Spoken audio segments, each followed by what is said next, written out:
Hello and what's going on, you guys? My name is Don't Panic 494, and today we're playing a little Damavand Peak Rush with the good old M16. Felt like playing a little bit more vanilla. I did some recording of vanilla recently, and I just miss it. At the end of the day, that's just what it boils down to. Vanilla Rush is the best 32-player rush in Battlefield 3, period. Aftermath is really fun. On 32 players, it's all really fun, but vanilla is just perfect. I absolutely love it. Obviously, there are a few things here and there that I wish I could change, but by and large, Vanilla Rush on 32 players is more fun than any other 32-player rush out there. 64-player, everything changes, but here we're playing on a 32-player server. This is like back to just good old vanilla, and it feels really good, I'm not gonna lie. Just across the board, even my loadout, like I'm running with the Magnum, running with the M16. This is, minus the silencer, this is the loadout that I used way back before they patched everything in their first big overhaul. So, a little nostalgic, but yeah, that's what's going on. So this is kind of just going to be a casual commentary if you can't already tell. There's not that much Battlefield 4 news coming out that hasn't already been talked about either by me or other people in the past week. The one new development is they announced for the support class a new mortar that they say is going to allow support class to be able to essentially stay with their squad a little more. So it's going to be a remote guided mortar that you can essentially fire on the move. There are no other details, there's no specific information about it, it's just kind of basic things like that. But I think in theory that's a great idea. I mean, end of the day, everybody hates the mortar guys that sit back right outside the line of the uncap and just shell people, barely even getting kills because the mortars are super weak. And they're not really helping your team out. I mean, obviously, every now and then you get someone who knows how to do it properly, and they really do help you out, but not usually. So, despite the fact that we know nothing about this mortar, I think the theory behind it is really cool, and I think it could, it could really improve the support class's functionality on the battlefield, which is good. If you guys haven't noticed, I'm trying as hard as I can to stay away from the speculation game, and I'm really only bringing to you guys stuff that is directly confirmed by DICE or one of their developers or, on the Battlefield Facebook page. Something that's coming directly from the company, so, if it's wrong, I can just point to them and be like, well, they said it was going to happen, so you can't blame me for that.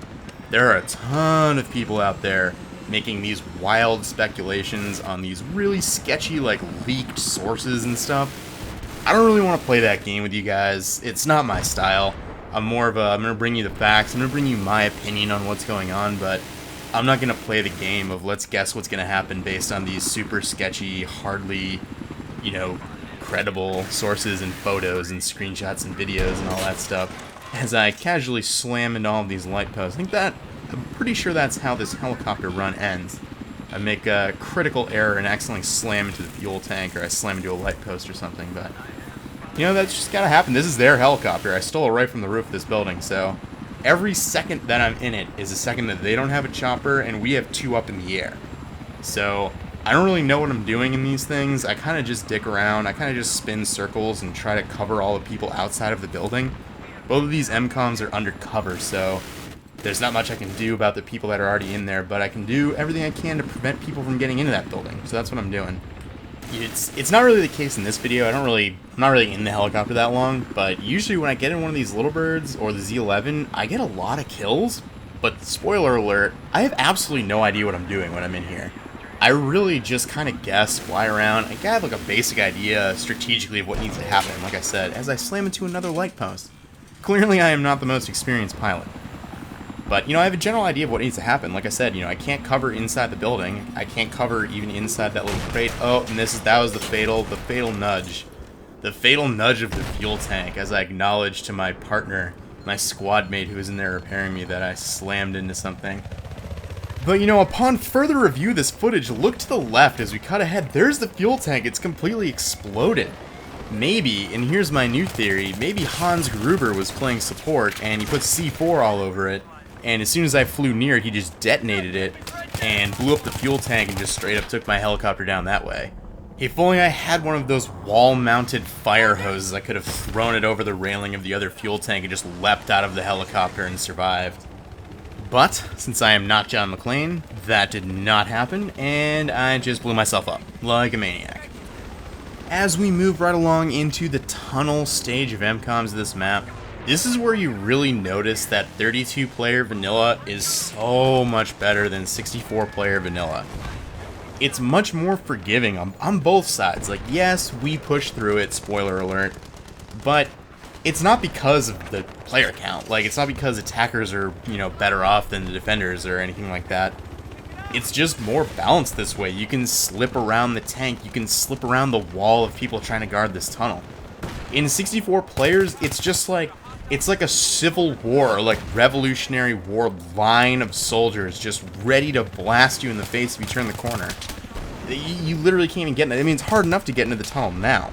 Picture this with twice as many people trying to shoot everyone that comes in the door. And look at this maniac repairing his helicopter right in front of the tunnel. We gotta rewind this. Look at this. He's right in front of the tunnel. What does he think is gonna happen? If there's anyone with a head on their shoulders, there's gonna be an RPG in the side of that helicopter. Or tank shell. There's a tank in there. What the hell is that? That was literally the only spot on the entire map that he can land and be at risk. If he landed anywhere else, he would have been fine. I couldn't believe it. I remember thinking it too when I was playing the game. I saw him repairing and I was like, dude, you gotta move that helicopter. Dude, you gotta move the helicopter. And like, he survived until he got in. I was like, wow, maybe he's gonna get away. And then nope. As soon as he gets in the helicopter, he gets freaking squashed by an RPG. Oh my god. I wish I could have warned him. I guess I could have warned him, but I didn't because I like to warn. They're not gonna learn if you just tell them.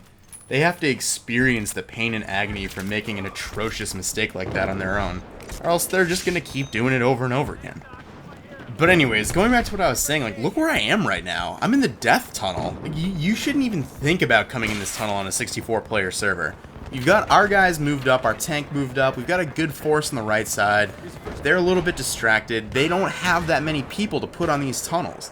So you can just slip right in there, clean up the flank, and make sure that you guys take the MCOM, which is exactly what happens. And at this point, we just have the pedal to the floor, and it is not pretty for the defense on the last stage. It's really not. It kind of just steamrolled them. Which, by the way, on the subject of the last stage, why did they add the last stage to Damavand Peak? It was like a year and a half of it being over in this tunnel. And then they just go and throw 2 new MCOMs in for no reason? I don't care what the notes say. I don't care about any of that nonsense. This map ended in the tunnel for like a year and a half. And it was so unsettling the first time I saw these outside rush bases. Yeah, I know I've been outside for Conquest. I know there's stuff out here. I'm sure they just wanted to use it. But I can't even tell you, the first time I was playing Rush on this map and, we took those last tunnel MCOMs and the game didn't end, I almost threw up all over my desk.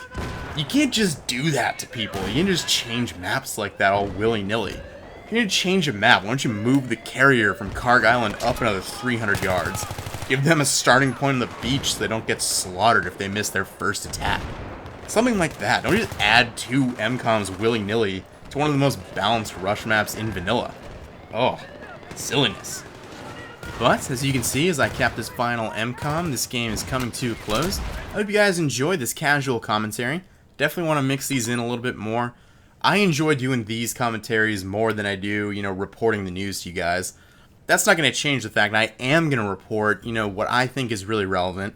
And I'm going to give you guys my take on everything as it develops. And when Battlefield 4 comes out, every single video I make is going to be talking about, my thoughts and, my take on what's happening in Battlefield 4. But at the end of the day, I'm here for your entertainment. And that's what I want to do. I want to entertain you guys for, a few minutes every time you watch one of my videos. So I hope you guys were entertained. I hope you guys enjoyed. As always, I truly do appreciate you taking a few minutes out of your day and spending them with me. And hopefully I will see all of you next time. Take care, everybody.